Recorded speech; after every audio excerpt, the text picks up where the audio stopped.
Kayo po ba mga bossing ko ay problemado po lagi tungkol sa usapin ng pera? Or kaya po ang swerte po ninyo ipatikim lamang? Asya ako'y may tuturo sa inyo mga bossing. Para ang pera ay tuloy-tuloy at hindi patikim lamang ang swerte. Para magtagal ang kaperahan po natin or kaswertehan mga bossing. Magtatawag po tayo ng swerte at para tuloy-tuloy. Magsusulat po tayo naman dito ng tatlong 8 mga bossing. Linawan nyo pong magaling mga bossing. 8, never ending luck. Magkakaroon tayo ng never ending na swerte. Yan, ba't ba lumalabo? Yan. Magkakaroon tayo na never ending na swerte. Never ending luck. Magkakaroon tayo ng maraming pera. Tuloy-tuloy na pasok ng swerte sa pera. Tapos susulat nyo po dito yung amount na matagal nyo ng pinapangarap.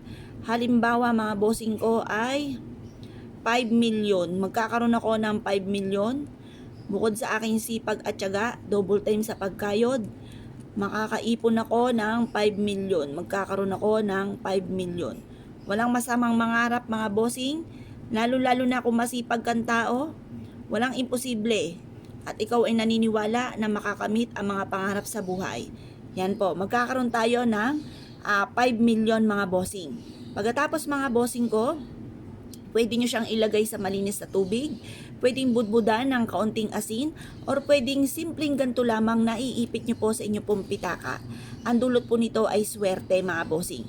Pwede rin naman na ilagay nyo ito sa isang pouch, tapos lagyan ng konting asin at isabit sa inyo pong main door or sa inyo pong bintana.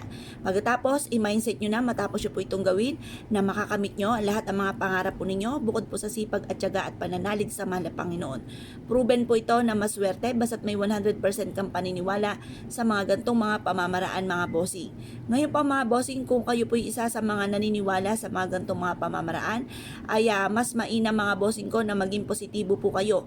Alisin ang mga negatibong isipin, yung mga negatibo na nagaganap sa buhay po natin ay ipagdadasal ng taimtim at yan po mga bossing ko yung makakatulong upang sa ganon kayo po higit na makatrak na swerte at mag-goodbye na kayo sa mga problema.